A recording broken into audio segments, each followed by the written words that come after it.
Welcome once again, everyone, to the Brass Spring 2024 Symposium. I'm Brian Garrison-Newton, Chair of the Symposium Subcommittee. Thank you to our subcommittee members, Christy Cunningham, Doris Jui, Christine Pollock, and Angel Truesdale. All sessions will be recorded and sent out to those who have registered. Please mute your audio and video as we get started.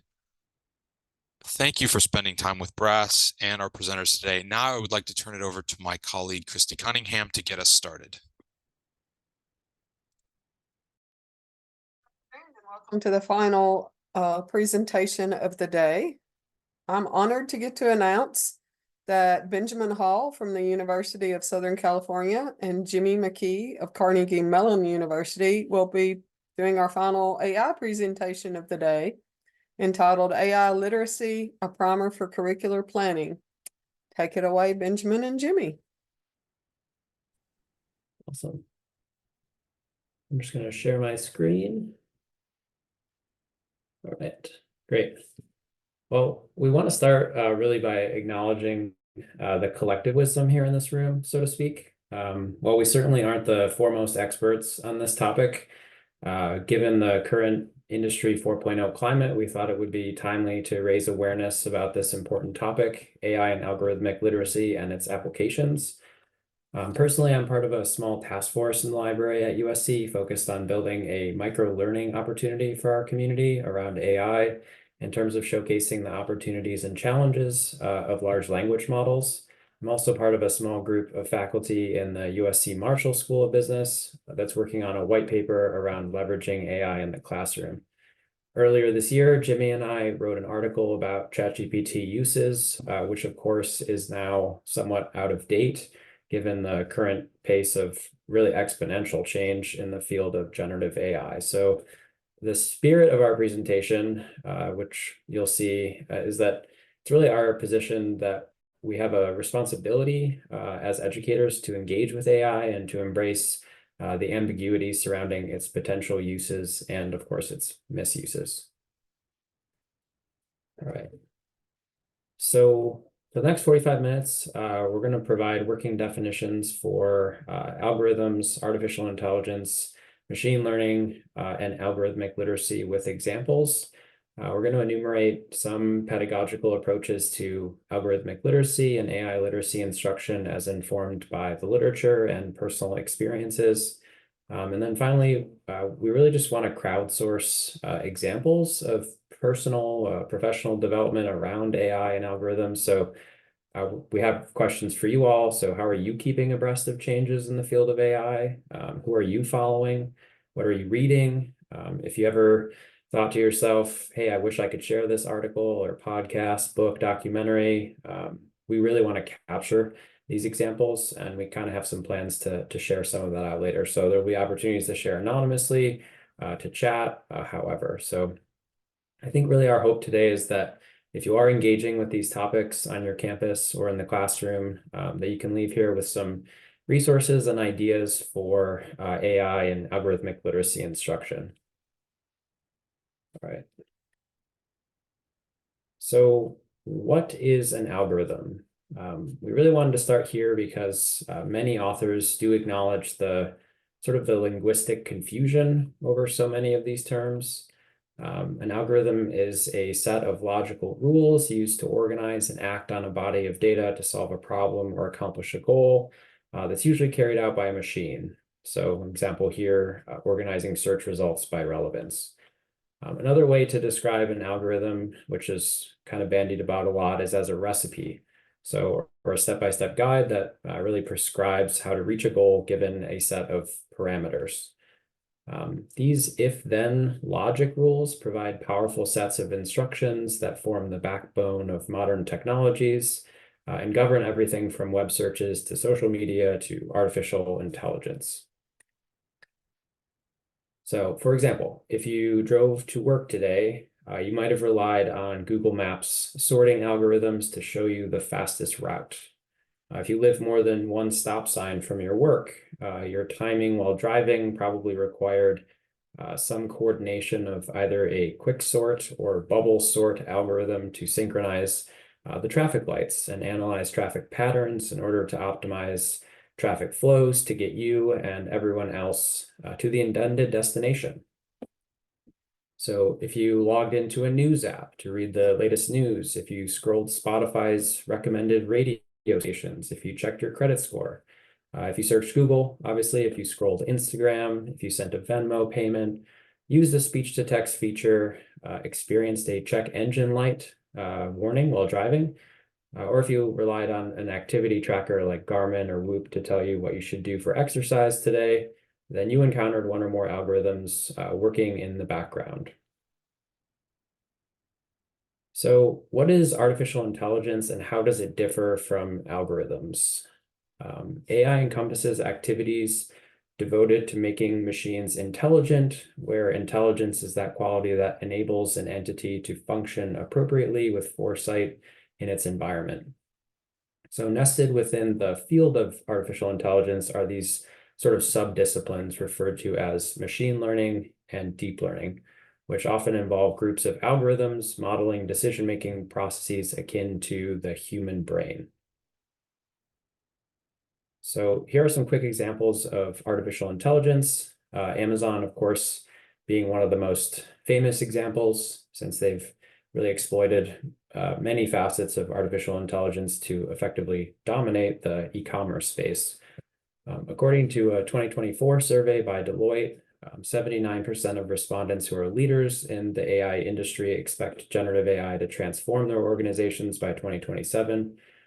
In truth, though, artificial intelligence is only as good as the algorithms, the techniques, and the data that guide its actions.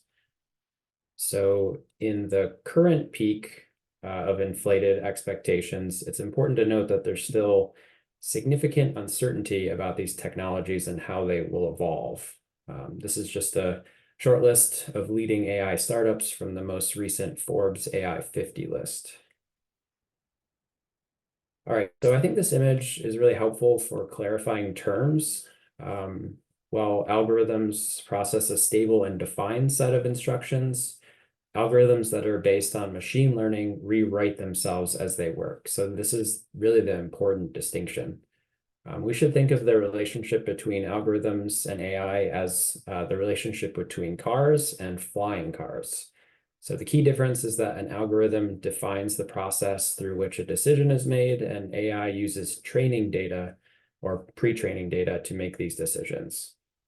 So ChatGPT then is an example of deep learning, which means that it's also a type of machine learning. So for more nuance in terms, machine learning, deep learning, and neural networks are all subfields of artificial intelligence. However, neural networks are actually a subfield of machine learning, and deep learning is a subfield of neural networks. So as I said, it can be a little bit confusing. But the way in which deep learning and machine learning differ is really just in how each algorithm learns. Okay. So briefly, how did we get here? Probably some of you are reading on this topic extensively. In 1936, Alan Turing published a paper called On Computable Numbers, which laid the foundation for his 1950s work on the Turing machine. Around that time, the term artificial intelligence was first coined, so in the 50s. Unfortunately, after 1950, hype cycles really plagued AI. So disillusionment meant stagnation, sometimes for as long as a decade. The latest AI boom started in the 2010s with the promise of using machine learning for data analysis. This is when we started to hear the term big data around the 2010s. And so again, as breakthroughs were happening around algorithmic decision-making, there was also some big down periods as well.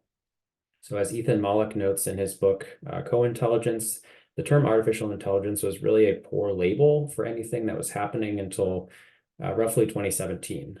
And so you can see on this map, in 2017, several Google researchers published a foundational paper called Attention is All You Need. And this is when the authors proposed a new model. So the transformer was born, which produces outputs that are less sequential.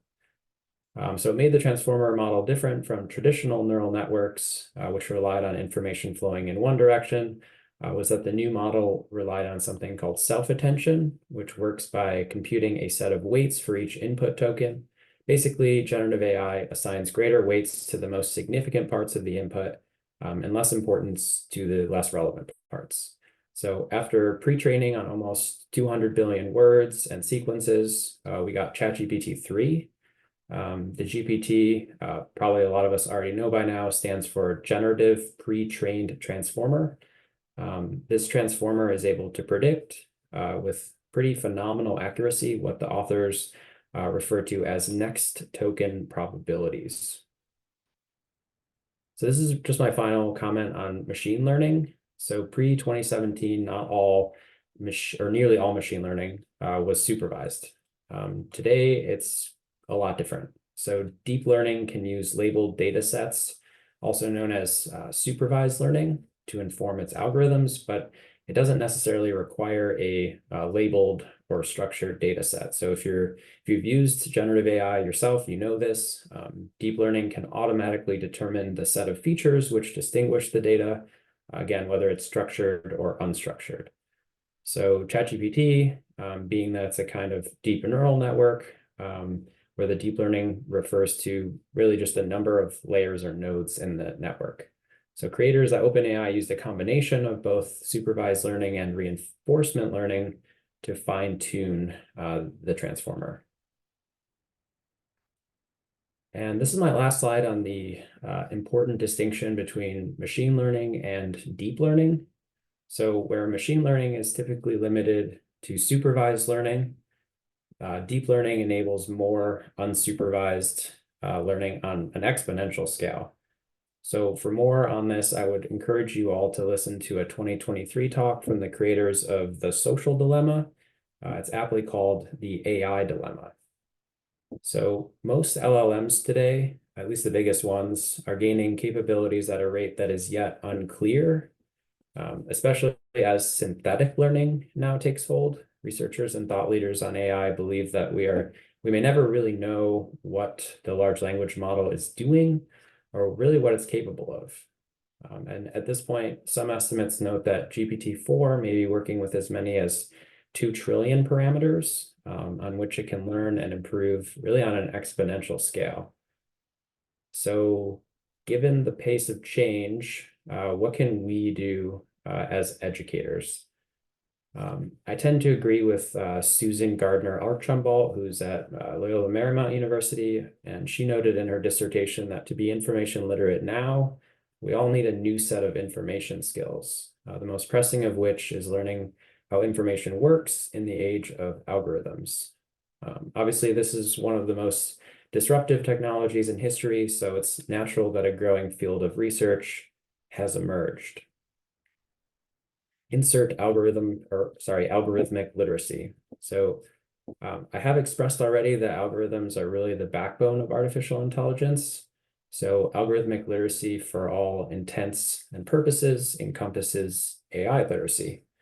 According to researchers, AI literacy was first coined as a term in 2015 or 2016. There was also a dramatic increase in AI literacy publications between 2014 and 2021, and of course now. Based on my research, I can say that AI or algorithmic literacy fits neatly within the research discipline referred to as critical algorithm studies or AI literacy studies. So algorithmic literacy differs from many other forms of literacy, like digital literacy, media literacy, data literacy, because it requires a stronger examination of culture in both analog as well as digital spaces. Okay, so since roughly 16 minutes isn't enough time to really cover this entire topic, I thought it would be worthwhile to share a list of algorithmic literacy publications, which I'll show that link after I'm done speaking, but I would encourage you all to read any one of those articles at your convenience. It helps me a lot to learn a whole lot more about this topic and kind of how it applies to my own work. And I'll also do more really to ground the theory of algorithmic literacy than, again, the amount of time that we have here today. So before I finish and turn it over to Jimmy, I do want to highlight some valuable pedagogical approaches to algorithmic literacy. So less the theory, more the practice, although, of course, these two are rarely divorced in the classroom. So when we talk about algorithmic literacy, what do we mean exactly? So based on Susan Gardner's dissertation, it's an educator's roadmap to algorithmic literacy. Algorithmic literacy, like information literacy, has certain knowledge domains. In this case, these domains are specific to college students. So based on her research, she kind of condensed everything down to a few buckets. We've talked about some of the general characteristics of algorithms. So in some sense, what Susan classifies as rule-based algorithms or supervised algorithms versus machine learning algorithms, unsupervised. Susan and many others cite Frank Pasquale's 2015 book, The Black Box Society, and the opaque nature or black box reality of AI and algorithmic systems. So I think in terms of low-hanging fruit, so to speak, the knowledge component, this knowledge component around general characteristics and calling attention to the black box is sort of where I would start. It really calls attention to obviously our collective inability to really assess the algorithms and AI software that has become really central in our lives. And this lack of transparency around AI tools and algorithms is of course an enormous problem. With Google's sorting and personalization, the stuff that's easy to find in Google and even ChatGPT at this point shapes our activities and our actions in ways that are exceedingly hard to quantify. So in terms of filter bubbles, what happens when we're not exposed to other people's ideas?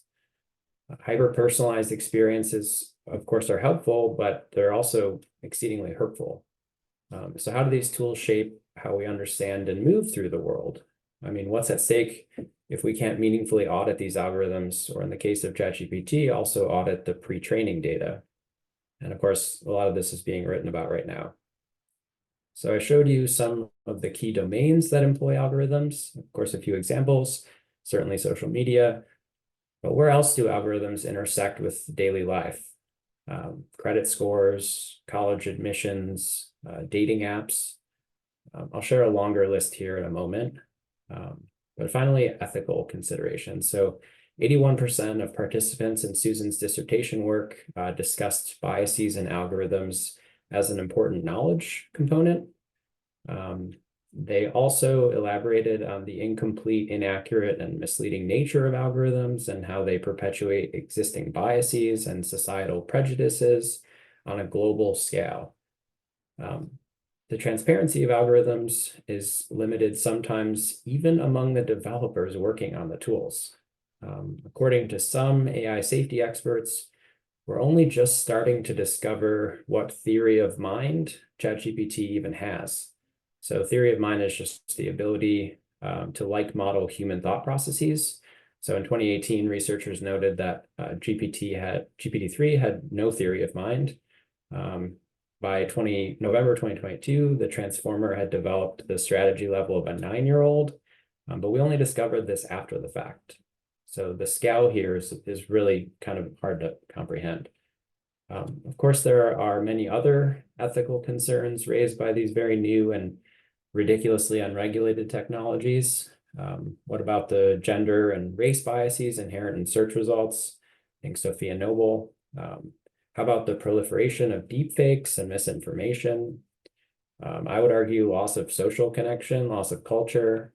And of course, there are valid concerns related to surveillance capitalism, unfettered copyright violations, and so on. So as we turn really more of our decision-making over to AI and lose track of the results and the details, their values could even start to override our values.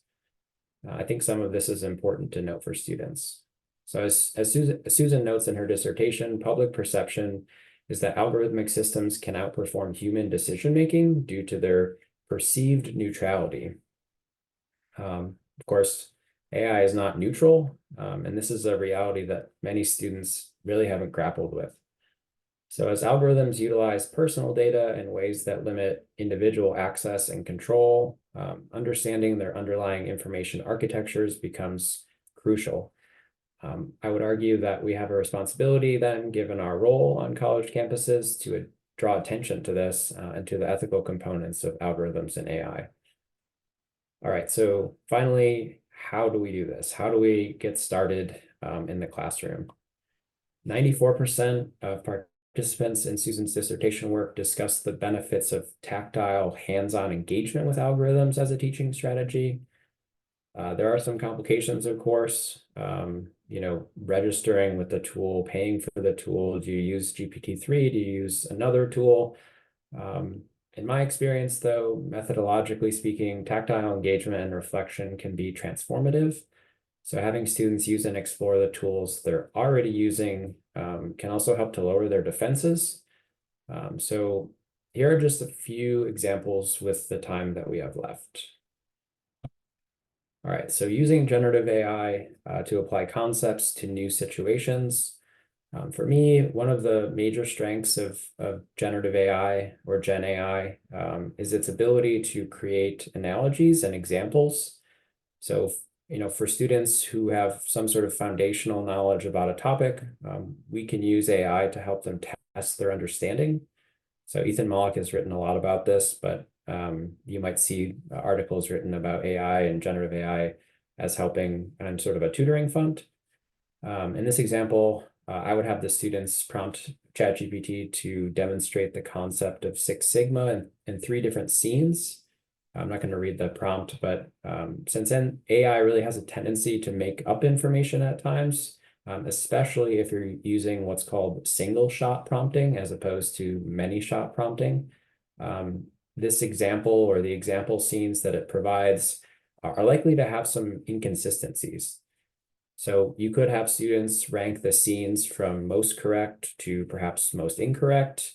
But I think more importantly, we can take advantage of AI's proneness to oversimplify complex topics and its lack of insightful analysis, really as a means of discussion. So what did the AI get right in this scenario? Perhaps what's missing from this scenario? What might we improve on with the output? These are all really valuable points for discussion. This was actually taken directly from the article that is down there at the bottom, New Modes of Learning Enabled by AI Chatbots. So this is my second example, using generative AI to flip the teacher-student role. Admittedly, this example may be a little unnerving since you're prompting the AI to write an essay, but you should hear me out because this example was provided by Ethan and he does use it in his classes at UPenn.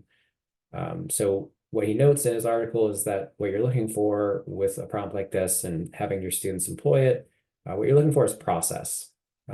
So in that sense, it doesn't matter as much what the output is, but how students are sort of working with the tool and what is their process. Knowing what we know, of course, about how some students are using these tools, we can, again, lean into AI's proneness for oversimplification and even its linguistic patterns. If you've played around with the tools enough, it has a tendency for poetry. I've seen Robert Frost poems and different prose in some of my outputs. But basically in this exercise, we give students an essay prompt for the AI. So in this example, I use the time value of money. The goal here is to let the AI be the student. So the student is effectively giving the AI advice for how to write an essay and then sort of iterating on that improvement. So effectively, the student is kind of more relegated to the teacher role. Again, the prompt can really include something simple that the students feel they understand well, or something more complex that requires additional research or numerous steps to improve the essay. What I recently saw is that ChatGPT is now experimenting with a new memory feature, for better or worse. So what you might do is you could you create your own example, your own sort of localized, personalized example of an essay, and see how it compares with maybe a student's essay. And you could have a discussion about how they differ and perhaps why they differ. So having students compare and contrast the various outputs and noting the similarities in the prose or the privileging of certain ideas and patterns of language, this is really important. One of the things that we're talking a lot more about on my campus is getting students to question the output because they don't.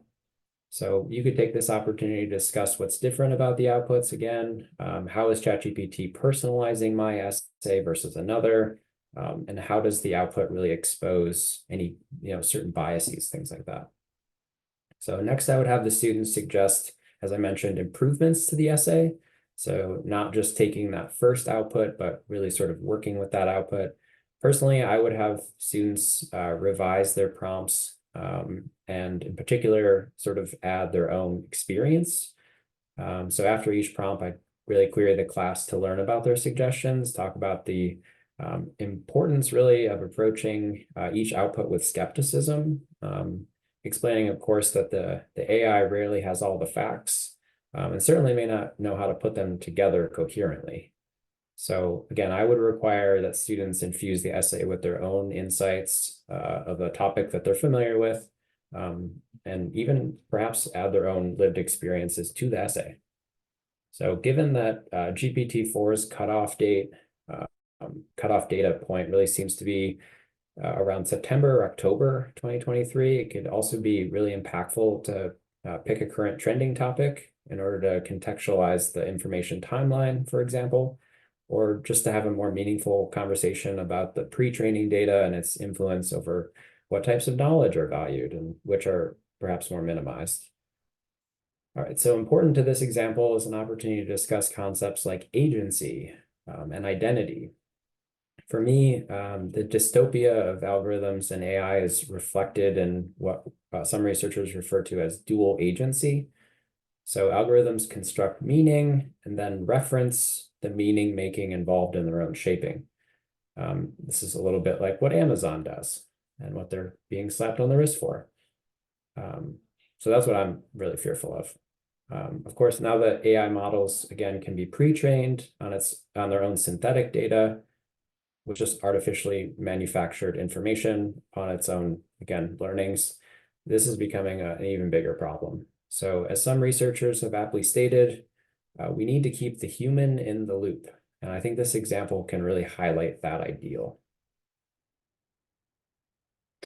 So this is my last example. And again, I really want to share a references list with additional ideas for possible discussion topics or additional prompts and things to think about.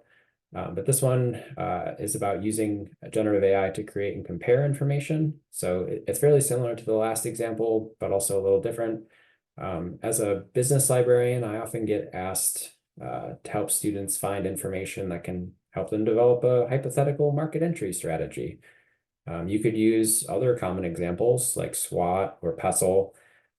In this exercise, what you're highlighting in part are the frames information has value. So the ACRL frames and information creation as a process.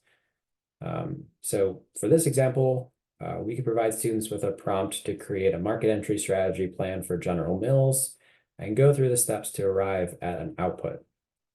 Alternatively, you could have students each pick different companies, which could be interesting.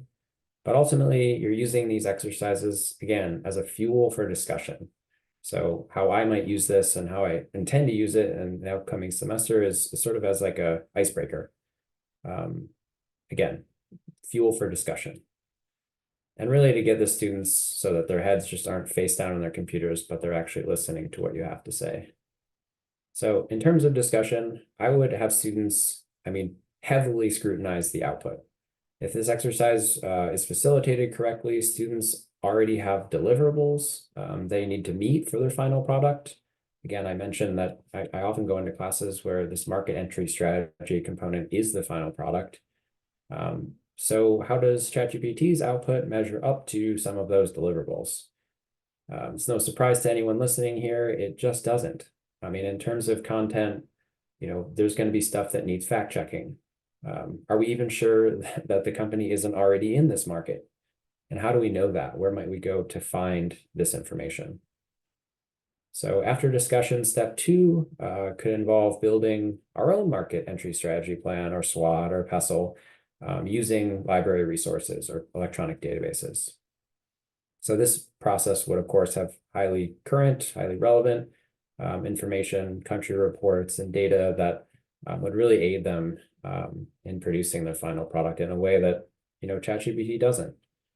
So again, we would compare these final products in the end. So there's actually an article about this already. So Jonathan Torres wrote an article on leveraging ChatGPT and Bard for comparing SWOT analyses. But what you're really trying to do is exploit the differences, of course, in information provided by ChatGPT versus library databases like, I don't know, Passport or EMIS intelligence. So the importance, I think, is to showcase the ways in which ChatGPT exclusively cannot be considered a credible resource to use for a SWOT or a market entry plan. So as a second point, it's really meant to spark informed conversation about the skills, the time, the effort needed to produce data and information, such as you would find on a government website or in a country report. And I imagine many other topics of conversation would come to mind. So again, the significant learning outcome here is a bit on the nose for now. We should be highlighting the ways in which generative AI falls short, whether because of improper answers, outdated answers, or worse.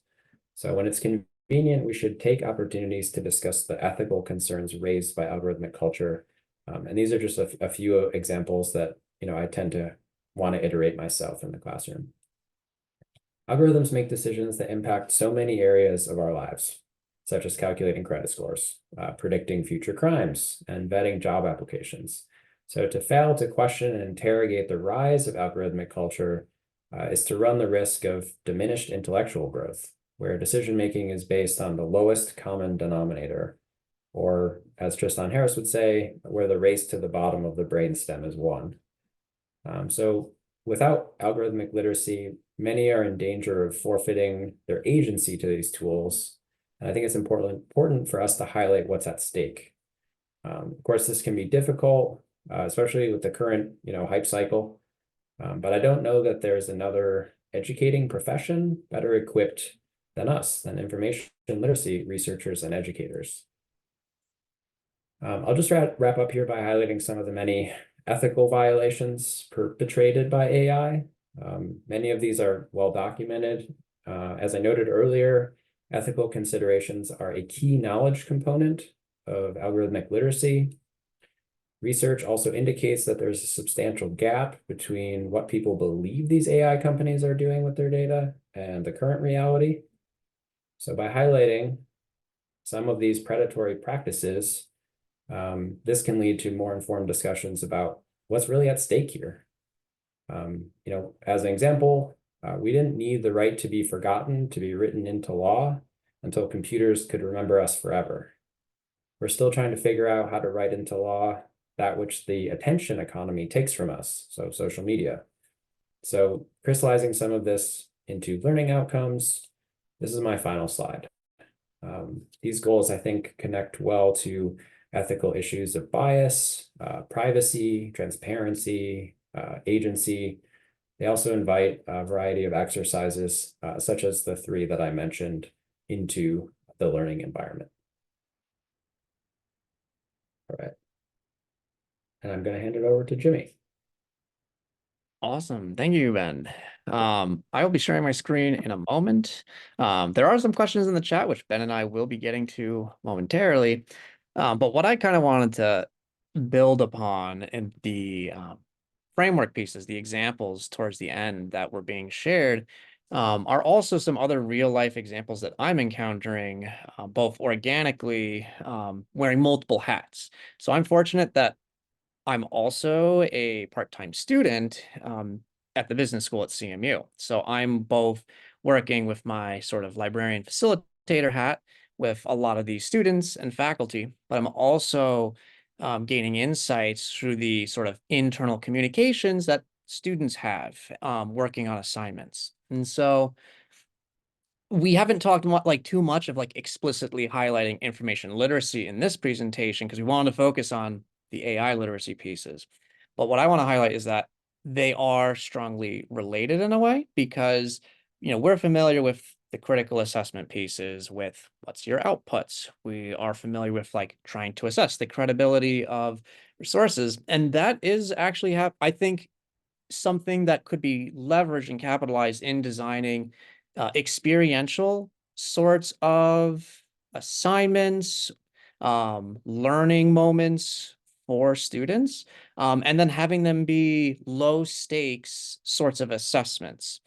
So whether that is if you have a capacity of doing grading, having it be a low stake grading, so there is a little bit of that stress potentially alleviated. But oftentimes you can even think of it in terms of like a think, pair, share output. If it's in a classroom space, if you're working in a consultation environment, having them share feedback with you about how might they want to assess an output. So to give some examples, one of the classes I'm taking is a statistical decision-making class where we're working with R, the software R. And during our weekly group quizzes that we will be taking, the class permits the usage of AI within certain contexts, and we work within those confines, having questions on the problem set that we were struggling with. So within the group, pulling up that comparative element of each of us having a different AI on the screen, and then working on the question that we were having difficulty with. And then as a group, the four of us assessing what's the outputs from each of them, doing the refining of prompt engineering, giving it the tidbits it needs of which package are we using? If trying to catch, if it provides a mistake, trying to remedy that and say, oh, your quantitative calculation was incorrect here. Can you please try that again? And having that sort of conversation both individually with the AI, but then also as a group, having that collective learning experience, and being able to help guide each other through that. And then to me, which I found fascinating, was that in many cases, we were able to identify a solution that would help us with our coding problem to address the statistical question. We also, another example was in a corporate strategy class where although we were able to leverage like IBIS World and other similar databases for one of our final reports, some of my classmates came across SEC filings for annual filings from some of the companies we were looking at. But we hadn't necessarily learned how to read those filings yet within the core curriculum. And so they, on their own, were thinking, hey, could I just stick this into ChatGPT and ask it to summarize its financial reporting for the year for this company, summarize the accounting, I've mentioned accounting, the goals and strategies for the business within the environment it's operating, and then being able to help from that learning perspective of being unfamiliar with the document, but still having it be that sort of teacher student experience of trying to have it say, okay, now please revise this to highlight more on X, Y, and Z topic. So kind of working with that document as a source and then continuing to refine the output. So yeah, those are just a couple other ways to think about it, but really kind of emphasizing that experiential based opportunities and group based, if you're able to be in the space or not. But what I'm going to share quickly here in the last few minutes for us is going to be my desk for a moment as I get to a Padlet. So this Padlet here, once I paste the link into chat, has a couple questions that Ben and I have kind of put together, categorized under assessments and activities, methods of learning, conversations, and courses and organizations. So some of the elements that we've been mentioned at the very beginning is we have these questions. We're hoping to kind of crowdsource information, and feel free, whether you want to put it in the comments section here in Zoom, if you want to raise your hand and speak, or toss them in here when you have an opportunity to share your thoughts, and we'll try to de-identify them so we're then able to share this somehow as what are questions folks are having within the community that maybe we might be able to share back and forth with one another for future research opportunities, or just finding that information of here's a new place to learn from. And so just as an example, I'm going to copy a resource where I was like, oh, this is a resource I use a lot. So I'm going to just paste it in here for the comment and hit enter. And then so it's going to start to build out this collective resource for us. And with that, I will stop sharing my screen because there's also a few questions. And if folks have questions, also please feel free to share. And otherwise, thank you so much, all.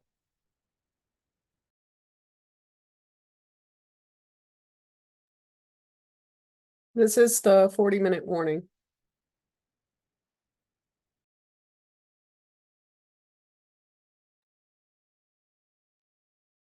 Jennifer, I will also mention, I see Ben touched on the create and clear model.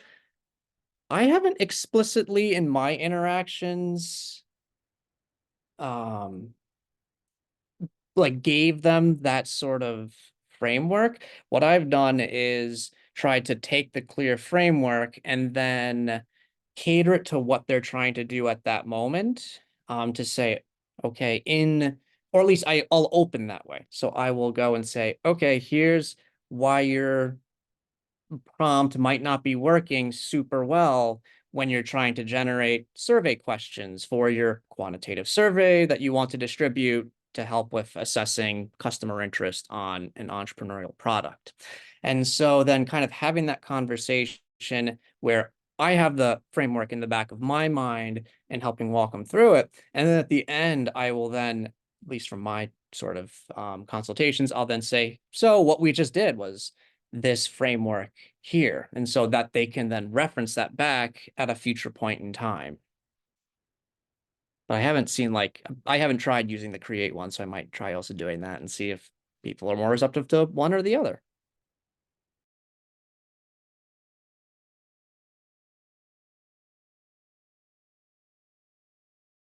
And I'm also seeing that people are adding comments into the Padlet. Thank you for that. Does anyone use robot for evaluating the AI being used? I have highlighted the robot test in a few consultations of mine. I haven't brought it up in a course guest lecture yet, since I haven't had an opportunity to focus specifically on AI beyond like a 2-minute window. I've found that also to be helpful in some of the consultations where I will open to say, hey, are you familiar with these various information literacy tests? And many students will say like, oh, yes, I've heard it in my first year writing seminar or wherever it might have been. And then I'm like, this is the same idea, but for assessing AI. And so that's how I've kind of tried to bring it in my context. And seems, at least from what I can tell, to be picked up pretty quickly by students as like, oh, I've had to use this and probably have been assessed on this in one context with the information literacy frameworks. Here's how I can probably do the same with AI, especially because I always try to emphasize, well, you also don't want to get nailed with like academic integrity violations, because there's that whole gray area as well of can it be effectively detected or not, and you don't want to be held liable. So use this framework and then, document your citations and be transparent about your usage.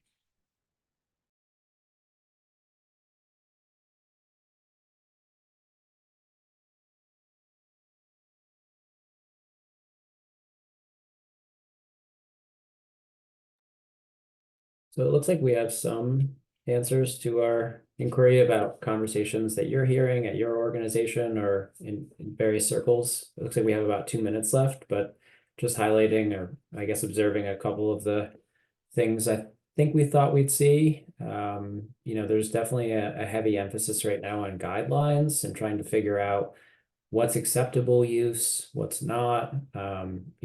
At USC, there's sort of this tendency to leave it fairly open to individual departments or individual faculty. I don't know that that's a great approach always, but someone did note that many faculty are still kind of incredulous. They're trying to figure out how they can exploit the tool maybe before they show their students. I think that's what I'm seeing as well. You know, the academic integrity concerns are fairly paramount right now. Does anyone want to share maybe kind of some of the conversations they're privy to or leading even?